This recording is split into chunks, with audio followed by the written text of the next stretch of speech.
Good morning, everybody, and welcome back to TCTC Time. I'm your host, Isaac Turner. Before we get started, let's have a look at the weather. Take it away, Jackson.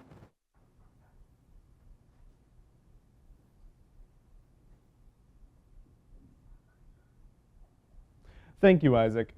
This is how it looks outside. There is a frost advisory around the Niles-Warren area, so make sure to look out for that. But next, let's look at the forecast. Today, it's going to be a little bit warmer later in the day. Well, it's pretty cool out right now, so make sure to have a throw-over coat. Friday, it's going to be even cooler than it is today, just by a little bit, so still have that coat. It's going to be partly cloudy, so I wouldn't necessarily plan any summer activities. And then on Saturday, it's going to be a lot warmer, so you can maybe ditch the coat. Thank you, Jackson, for the report. Next, we have Living Literacy with Mrs. Sidlowski. Good morning, TCTC staff and students. It's Mrs. Sidlowski back with another episode of Living Literacy here. And today I'm with another TCTC student who's going to talk about literacy as it relates to her program and her future goals. Hi, why don't you introduce yourself and let us know a little bit about you. I'm Serenity. My home school is Warren G. Harding, and I'm in the pre-nursing pharmacy tech program. Pre-nursing pharm tech. Okay, Serenity, can you give us some information? How is literacy important in your lab and what you're learning this year? Well, as you can see right here, this is some of our medical terminology. We have to learn this medical terminology so that we can communicate effectively with the people in the nursing homes and in the pharmacies that we're going to be working with.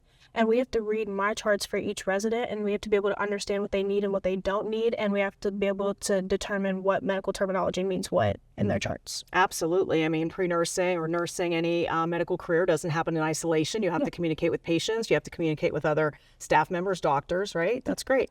And Serenity, what is your E? Enrollment. Enrollment, and where would you like to go and what do you want to study? New York University for film. For film. Yeah. So you are not going to be pursuing a pharm tech career, and that's okay because your education here and your literacy instruction and strengthening those skills are going to help you no matter what your goal is. Yeah.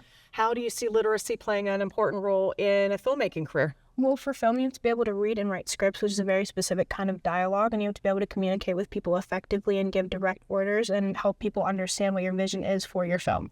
Wonderful. I hope to see your name in lights someday. That's exciting. All right, everybody. Thank you for tuning in to this week's episode of Living Literacy with Mrs. Sidlowski, and we'll see you again next week. Thank you, Mrs. Sidlowski. Next, we have a video on a Desmos art competition. Desmos. Desmos is usually used for math, but some use it for art. The artwork is all made up of graphic equations. Some of the most common are quadratic, linear, sinusoidal, rational, and circle.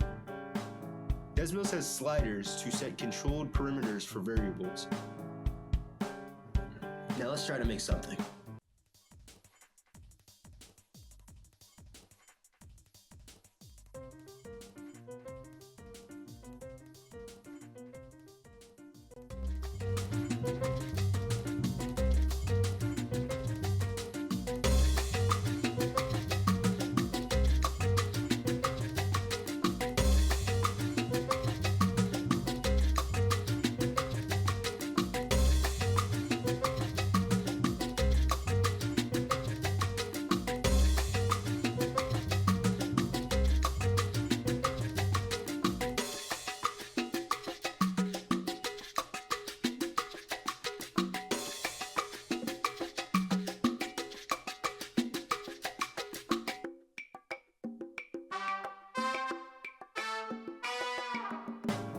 Get ready for the Desmos Art Competition, a chance to showcase your creativity and compete against fellow students across the whole school. Guidelines: must be original, only use Desmos tools. Deadline, October 30th. That's quite impressive, and good luck to everyone who hopes to compete. Before we move on, we'll go into a quick commercial break. Feeling hungry? Come on down to the Hot Spot, your school's go-to mini grocery store. We have deli products, chips, cookies, and snacks you and all of your friends can enjoy. There's so much more yet to be available. For just under $2, you can cool yourself off with a drink or a slushie of your choice. The Hot Spot isn't just about snacks. It's powered by students in the job training program. They're learning teamwork, customer service, and real-world skills. Every sale, every smile, every stock shelf. It's all a hands-on experience for the future. Welcome back. Before we move on, for our final segment, we're going to take a road trip out in Newton Falls with Bobby's Road Trip.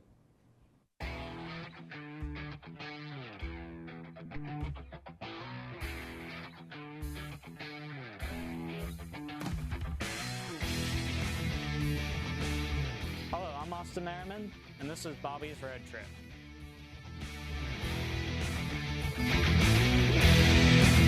Originally standing in Liberty Tax Service, this replica of the Statue of Liberty is now in Newton Falls and Liberty Park. After receiving the donation, the park was named to Liberty Park. The park had no name before.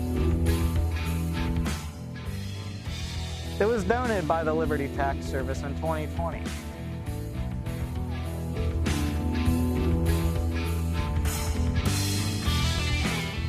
Standing at about 25 feet tall, this thing is very large compared to me.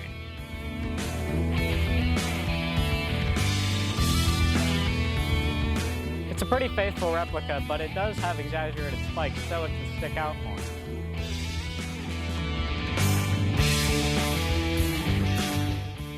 Goodbye, and thank you for watching this week's episode of Bobby's Road Trip. Thanks, Austin.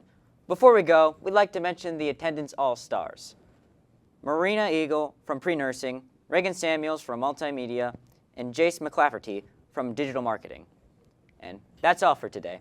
We hope you have enjoyed this episode, and we hope to see you next time on TCTC Time.